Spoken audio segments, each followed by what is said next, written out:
Tetap di 3 Yohanes pasal pertama ayat yang kedua. Saudara yang kasih, aku berdoa di atas segala yang lain, semoga engkau berkelimpahan dan sehat-sehat saja dalam segala sesuatu, sama seperti keadaan jiwamu itu berkelimpahan. Saya berdoa hari ini Anda berkelimpahan. Dan ingat, kelimpahan itu diawali dengan jiwa kita. Nah, hari ini kita akan membahas subjek yang menarik sekali tentang bekerja dalam anugerah. Mari kita lihat 2 Tesalonika pasal yang ketiga.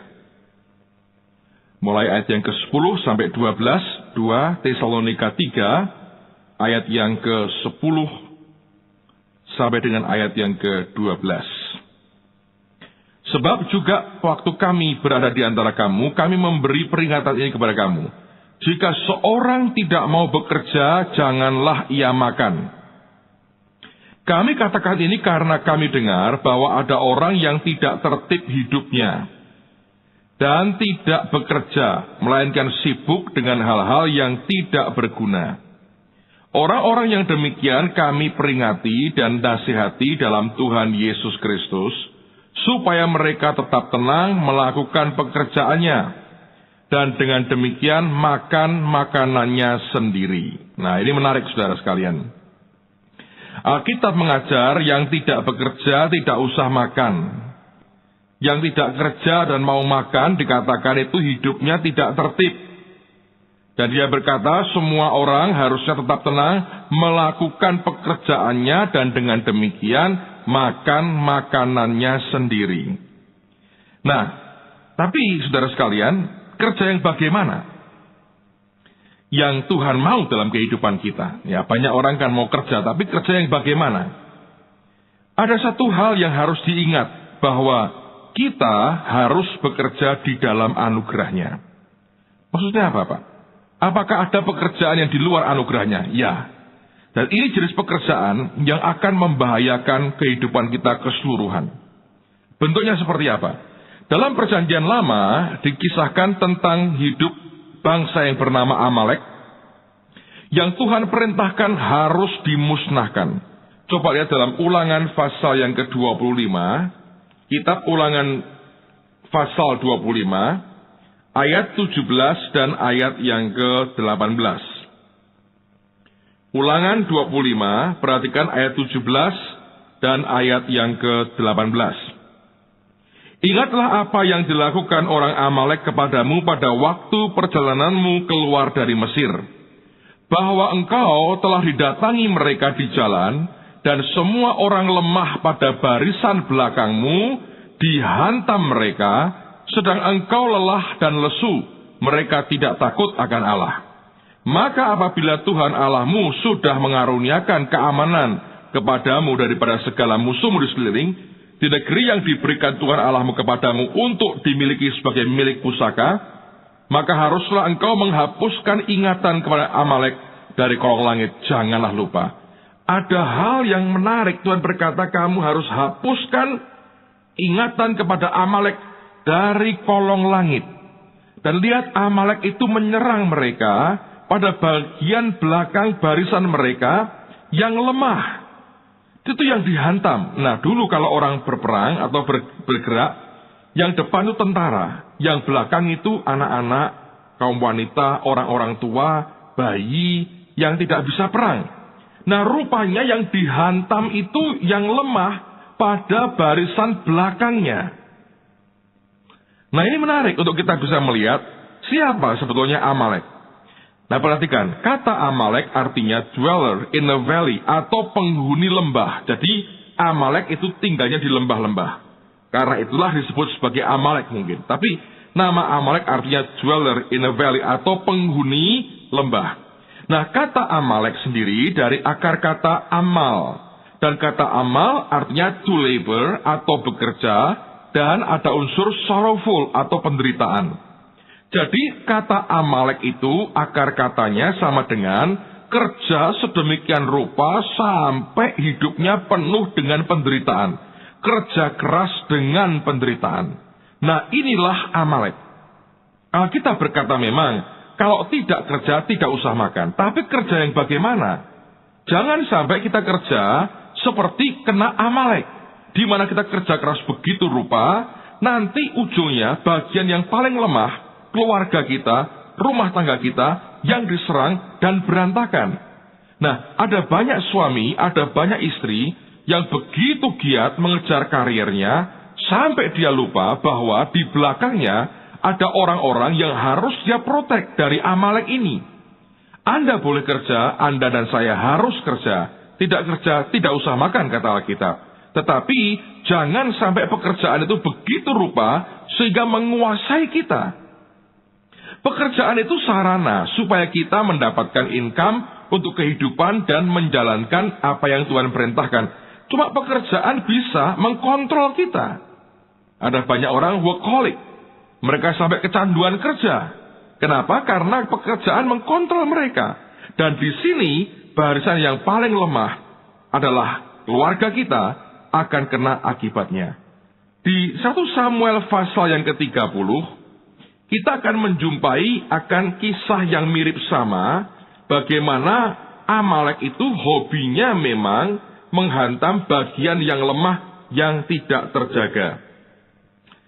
1 Samuel pasal 30, saya bacakan mulai ayat yang pertama sampai dengan ayat yang ke-6.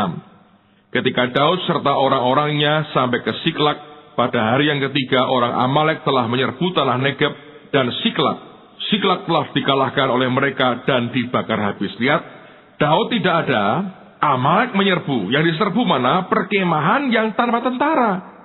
Dikatakan ayat 2, perempuan-perempuan dan semua orang yang ada di sana, tua dan muda, telah ditawan mereka.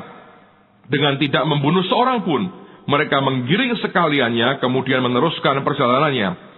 Ketika Daud dan orang-orangnya sampai ke kota itu, tampaklah kota itu terbakar habis, dan istri mereka serta anak mereka yang laki-laki dan perempuan telah ditawan.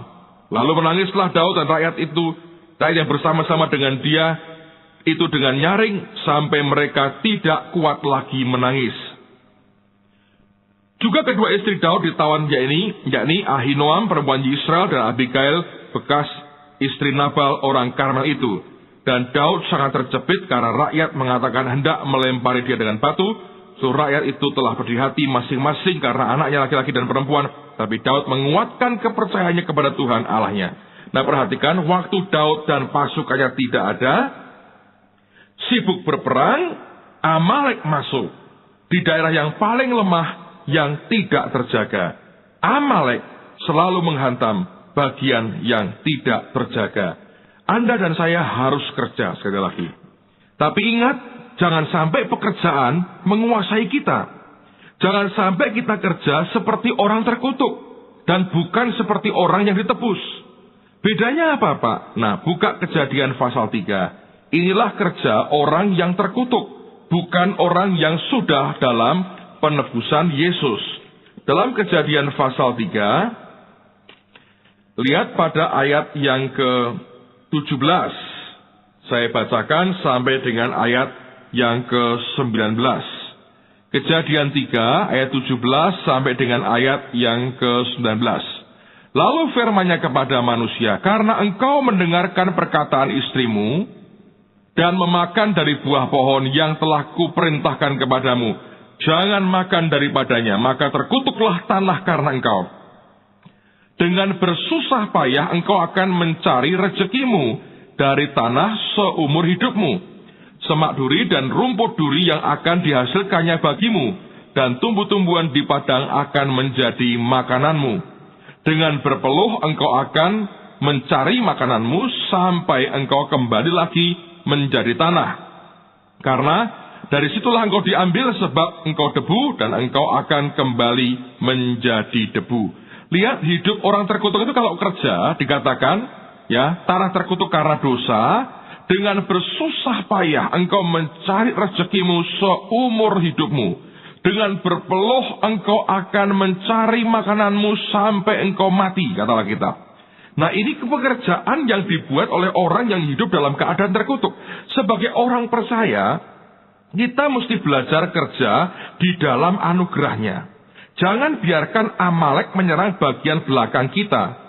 Untuk apa? Kalau Anda kerja begitu hebat di luar, dengan begitu banyak uang dihasilkan, ketika engkau pulang, engkau menjumpai dalam rumah tanggamu neraka tumpah, anak-anak berantakan, semuanya kacau balau, tidak ada damai sejahtera, hidup mereka berantakan, kena drug narkotika. Untuk apa kita semua kerja keras, lalu kita membiarkan bagian belakang kita akhirnya berantakan karena serangan Amalek? Ingat, kita memang harus kerja. Jangan sampai tetapi pekerjaan itu menghancurkan kita. Jangan biarkan Amalek kerja keras sehingga penuh penderitaan itu malah menghancurkan keluarga kita yang lain. Kita harus mulai kerja seperti yang Tuhan mau dan mengandalkan Tuhan dalam kehidupan kita. Kalau Anda kerja mengandalkan Tuhan, Anda tidak akan kerja dengan kekuatanmu, Anda tetap akan punya waktu untuk menjaga bagian belakang dari barisanmu, yaitu keluargamu. Dan kalau engkau jaga dengan baik, mereka tetap dalam proteksi Tuhan yang luar biasa. Nah, apa bedanya antara kerja seperti tadi, Kejadian 3, dengan kerja dalam anugerahnya? Coba lihat dalam Amsal pasal 10 ayat yang ke-22. Amsal 10 ayat yang ke-22, Alkitab berkata demikian. Berkat Tuhanlah yang menjadikan kaya, susah payah tidak akan menambainya. Dalam bahasanya dikatakan bahwa berkat Tuhanlah yang menjadikan kaya, and he adds no sorrow to it. Dan tidak ditambahnya dengan persoalan atau penderitaan. Ingat, kata amal artinya to labor dan sorrowful. Artinya kerja keras sehingga menderita. Tapi kalau berkat Tuhan dikatakan, and he adds no sorrow to it. Dan tidak ditambahinya dengan kesakitan atau penderitaan atau kesusahan.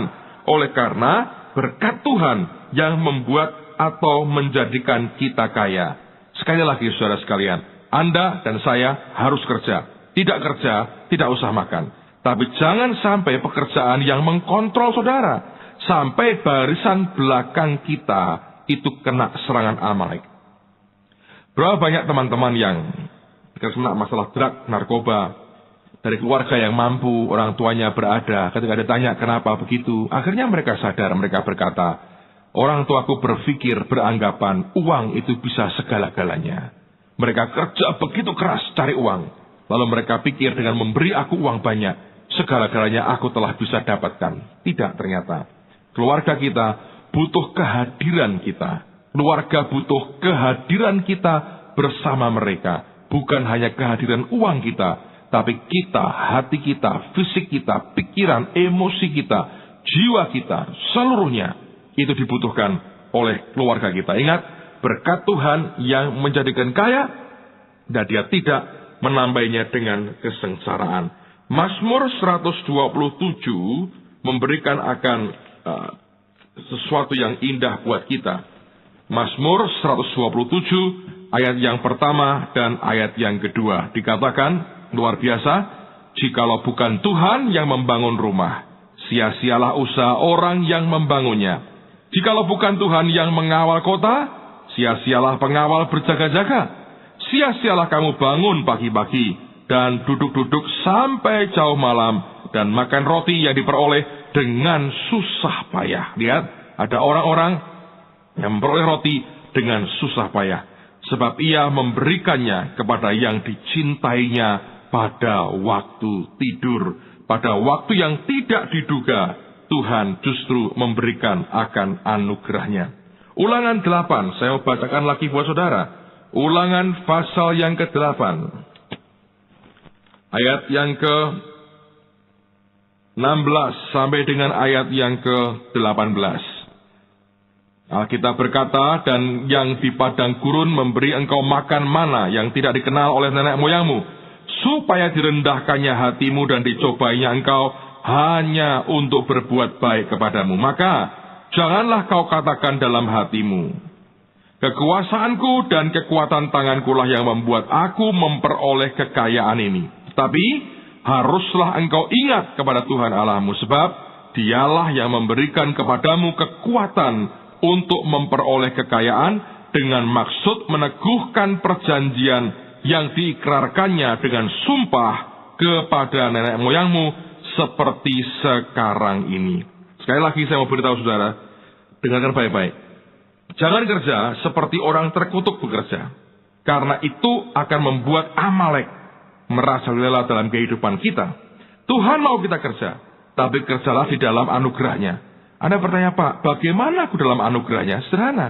Engkau harus ikuti hukum-hukum Tuhan yang sudah kita pelajari sepanjang sekian waktu terakhir ini adalah begitu banyak hal yang kaya yang Tuhan berkata, inilah yang harus engkau kerjakan. Inilah hukum-hukumku. Inilah jalan yang aku tunjukkan kepadamu. Ikuti itu.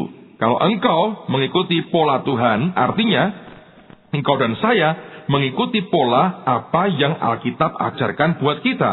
Dan disitulah Anda dan saya akan mulai melihat betapa Tuhan akan memberkati kita. Ingat, berkat Tuhanlah yang menjadikan kaya. And He adds no sorrow to it.